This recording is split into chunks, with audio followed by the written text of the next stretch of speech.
Friends, ఇప్పుడే అందిన వార్త. డ్రైవింగ్ లైసెన్స్ ఉన్న వారికి కొత్త రూల్, మీకే నష్టం తెలుసుకోకపోతే అంటూ లేటెస్ట్ అప్డేట్ అయితే వచ్చిందండి.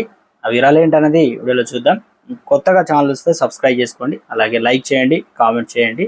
ఫ్రెండ్, లేటెస్ట్ అప్డేట్స్ ఎప్పటికప్పుడు మీ ఫోన్లో తెలుసుకోవాలంటే ఛానల్ సబ్స్క్రైబ్ చేసుకొని బెల్ బటన్ యాక్టివేట్ చేసుకోండి. లేట్ చేయకుండా వీడియోలోకి వచ్చినట్లయితే, రాష్ట్రంలో కొత్త చట్టాల కింద చార్మినార్ పోలీస్ స్టేషన్ పరిధిలో తొలి కేసు నమోదైంది. నంబర్ ప్లేట్ లేకుండా ప్రయాణిస్తున్న ద్విచక్ర వాహనదారుడిపై కొత్త చట్టం కింద కేసు నమోదు చేశారు.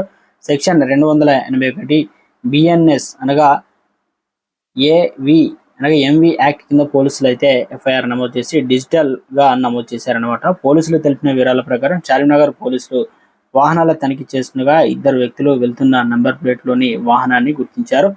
ఇక వాహనంపై వెళ్తున్న వారిలో ఒకరు గిల్ వర్కర్ గా, మరొకరు హోటల్ వర్కర్ గా పోలీసులు గుర్తించారు. వీరికి బిఎన్ఎస్ చట్టం కింద నోటీసులు జారీ చేశామని తెలిపారు. సైబరాబాద్ పరిధిలోని దేగిరిగుట్ట సెక్షన్ 194 సెక్షన్ కింద రాష్ట్రంలో కొత్త చట్టం కింద 2 ఆత్మహత్య కేసులు అయితే నమోదు చేశారు. కేసులో గతంలో 174 సెక్షన్ పరిధిలో వచ్చేవని పోలీసులు అయితే తెలిపారన్నమాట. భారత న్యాయ వ్యవస్థలో కొత్త చాప్టర్ మొదలైంది. ఆదివారం అర్ధరాత్రి నుంచి భారతీయ న్యాయ సంహిత, భారతీయ నాగరిక సురక్ష సంహిత, భారతీయ సాక్ష్య అధినియస్ అమలు చేస్తున్నారు.